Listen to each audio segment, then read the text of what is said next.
আসসালামু আলাইকুম সবাইকে স্বাগত জানাচ্ছি ফায়াদ এডুতে আজকে আলোচনা করব কেন কানাডা আপনার জন্য বেস্ট হতে পারে। শিক্ষা বা স্টুডেন্টদের জন্য বেস্ট হবে এবং যারা স্কিলড পিপল আছেন তাদের জন্য বেস্ট কেন, এই বিষয় নিয়ে আজকে আলোচনা করব। তো আজকে আলোচনাতে আপনারা যা যা পাবেন, কানাডার বিষয়ে একটি ওভারঅল একটি ধারণা পাবেন, বিশেষ করে স্টুডেন্ট ভিসার ক্ষেত্রে কত টাকা কস্ট পড়তে পারে এবং আপনার টোটাল কানাডার সিস্টেম একদম স্টুডেন্ট অ্যাপ্লিকেশন প্রসেস থেকে একদম আপনার ওল্ড এজ ফেসিলিটিস পর্যন্ত আজকে আলোচনা করা হবে। তো আসেন শুরু করি। কানাডা হচ্ছে আমেরিকার পাশে অবস্থিত। তো কানাডা মূলত শুধু একটি দেশ নয়, কানাডা হচ্ছে একটি সিস্টেম।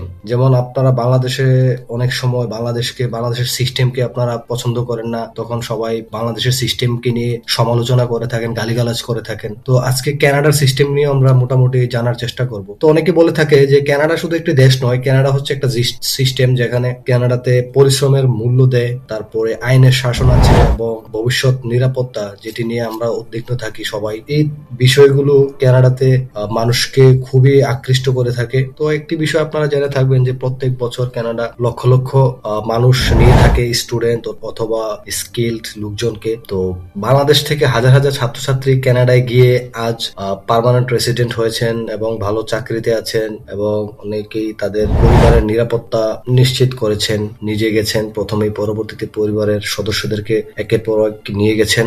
তো চলেন প্রথমে কানাডার এডুকেশন সিস্টেম নিয়ে কিছুটা আলোচনা করি। কানাডা মূলত বাংলাদেশে এবং ওয়ার্ল্ডের বিভিন্ন জায়গায় কানাডার এডুকেশন সিস্টেমকে মানে খুবই রেসপেক্ট দেওয়া হয়। আমি যদি বাংলাদেশে একটু উদাহরণ দিই, যে বিভিন্ন প্রাইভেট ইউনিভার্সিটিতে আপনি যদি লেকচারার হিসেবে ঢুকতে চান, যদি আপনার একটি কানাডিয়ান এডুকেশন সার্টিফিকেট থাকে, সেক্ষেত্রে আপনার প্রায়োরিটি হবে সবার উপরে। স্পেশালি আপনি নর্থ সাউথ ব্র্যাক অথবা এই টাইপের টপ র্যাঙ্ক যে প্রাইভেট ইউনিভার্সিটি গুলো আছে, আপনি তাদের প্রোফাইল, টিচারদের প্রোফাইল একটু ঘাটাঘাটি করলে জিনিসটি দেখতে পাবেন এবং তাদের যে সার্কুলার হয়, সার্কুলার দেখলেও আপনারা বুঝতে পারবেন।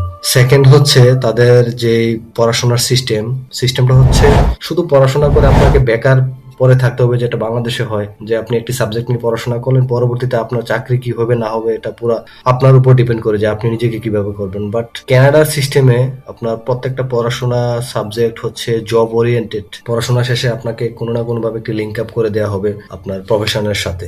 তারপরে তাদের পড়াশোনার সিস্টেমের সিলেবাস, আমাদের বাংলাদেশে যে মান্দাদ আমলের সিলেবাস নিয়ে আমরা এখন পড়ে আছি, যে সে ব্রিটিশদের করা সিস্টেমে আমরা এখনো আপগ্রেড করতে পারিনি। তো সেই জায়গায় কানাডা সিস্টেম কিন্তু দিনকে দিন আপগ্রেড করে চলছে। তারা আন্তর্জাতিক যেই গ্লোবাল এডুকেশন সিস্টেম এবং মানে পৃথিবী কিভাবে রান করতে হবে, রান করতে গেলে কি সামনে আসতেছে, ওই পিকচার অনুযায়ী তারা সিলেবাস তৈরি করে, এই জন্য আন্তর্জাতিক ডিগ্রির মূল্য পুরো বিশ্ব জুড়ে রয়েছে। তো কানাডাতে পড়াশোনা করতে হলে আপনাকে শুরু করতে হবে একটি প্রসেস দিয়ে। প্রসেসটি হচ্ছে আপনাকে প্রথমে আইএলটিএস করতে হবে। তো আইএলটিএস সম্পর্কে আপনার অনেকেই অলরেডি জেনে আছেন যে আইএলটিএস কি, কিভাবে কি করতে হয়। তো আইএলটিএস আপনাকে করতেই হবে, সেটা হচ্ছে আপনার প্রথম দরজার প্রথম চাবি। সেটা আপনাকে নিয়ে তারপর হচ্ছে আপনি বাকি প্রসেস গুলো সামনের দিকে এগিয়ে নিয়ে যাবেন। সেকেন্ড প্রসেস হচ্ছে আপনার অ্যাপ্লিকেশন প্রসেস। তো অ্যাপ্লিকেশন প্রসেস বলতে আপনি যদি আইএলটিএস দিয়ে থাকেন, সেক্ষেত্রে আপনি যদি ইন্টারমিডিয়েট পাস হয়ে থাকেন তাহলে আপনি ব্যাচেলরের জন্য অ্যাপ্লাই করবেন, আর যদি ব্যাচেলর কমপ্লিট করে থাকেন বাংলাদেশ থেকে তাহলে আপনি মাস্টার্সের জন্য অ্যাপ্লিকেশন করবেন।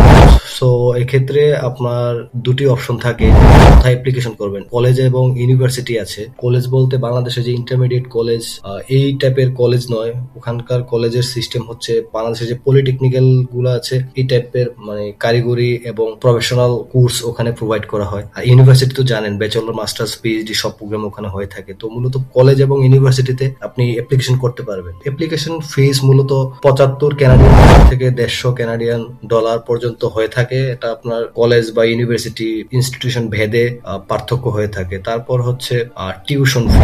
টিউশন ফি হচ্ছে এমন একটা বিষয় যেটা বাংলাদেশের প্রাইভেট ইউনিভার্সিটিতে যারা পড়াশোনা করছেন বা ওই রিলেটেড জ্ঞান রাখেন, তারা আপনারা জানেন যে সিস্টেম ওয়াইজ, মানে সেমিস্টার ওয়াইজ আপনার টিউশন ফিটা দিতে হয়। তো কানাডাতে সিস্টেমটাও মোটামুটি সেম, সেমিস্টার ওয়াইজ আপনাকে টিউশন ফি দিতে হয়। এবং বর্তমানে আগে ছিল only tuition fees semester wise ইনস্টলমেন্টে দিতে পারবেন, এখনো এটা অনেক ইউনিভার্সিটিতে আছে। বাট বর্তমানে একটি সিস্টেম রানিং আছে যেটা হচ্ছে আপনার 1 বছরের টিউশন ফি একসাথে দিতে হয়। তো বিভিন্ন ইউনিভার্সিটি বিভিন্নভাবে নিয়ে থাকে, আপনারা ইউনিভার্সিটি ওয়েবসাইট চেক করলে এগুলা পেয়ে থাকবেন। কলেজের ক্ষেত্রে আপনার টিউশন ফিটা হয়ে থাকে $12,000 থেকে $18,000 $20,000 মধ্যে।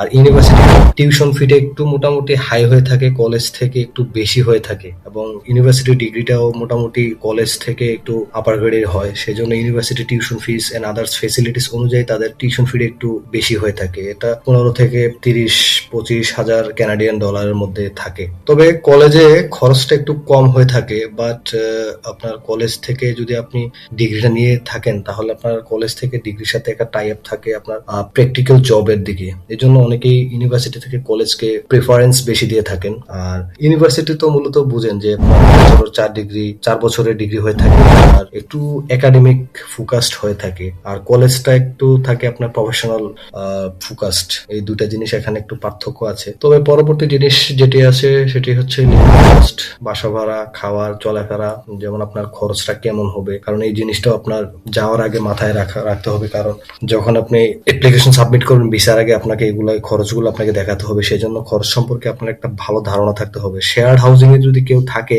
তাহলে 400 থেকে 700 কানাডিয়ান ডলারের মধ্যে পার মান্থ হয়ে যায়। ফুড কস্টে যদি এখানে আপনি হিসাব করেন 200 থেকে 300, এটা হচ্ছে যার যার রুচি, যার যার চাহিদার উপর ভেরি করে, বাট এভারেজ 200 থেকে 300 কানাডিয়ান ডলার হয়ে থাকে। আর হচ্ছে ট্রান্সপোর্টের একটা খরচ আছে, যেটা কানাডাতে আপনার হিসাবে ধরতেই হবে, যেটা বাংলাদেশের মতো না যে গেলাম চললে টাকা খরচ, না চললে বাসায় বসে থাকলাম, বিষয়টা এমন না। কারণ যেহেতু স্টুডেন্ট হিসেবে যাবেন বা প্রফেশনাল ওয়ার্কের জন্যই যাবেন, ট্রান্সপোর্টের একটা খরচ থাকবেই।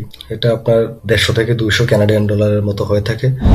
আপনাকে লিভিং কস্ট প্রত্যেক বছর 10 থেকে 12,000 কানাডিয়ান ডলার হয়ে থাকবে। আর হচ্ছে পরের যে জিনিসটা আমরা জানবো যে পার্ট টাইম জব স্টুডেন্টের জন্য বা ইনকাম কেমন, যে স্টুডেন্ট থাকা অবস্থায় কেমন ইনকাম করা যায়। আপনি নর্মালি 20 ঘন্টা পার উইক স্টাডি টাইমে আপনি কাজ করতে পারবেন। আর যদি ব্রেক থাকে, যেমন সেমিস্টার ব্রেক থাকে বছরে 4 মাসের মতো, তো সামারে মূলত ব্রেকটা হয়ে থাকে। ওই টাইমে স্টুডেন্টরা ফুল টাইম ওয়ার্ক করে, যে ওয়ার্ক করে আপনার yearly living cost plus savings থাকে, যেগুলো আপনার টিউশন ফিতে আপনার অনেকটা আপনাকে এগিয়ে দিবে। তো যারা বাংলাদেশ থেকে মূলত কানাডাতে যায় সবাই হার্ড ওয়ার্ক করে থাকে, মানে এক্সেপ্ট এলিট ফ্যামিলিজ পিপল।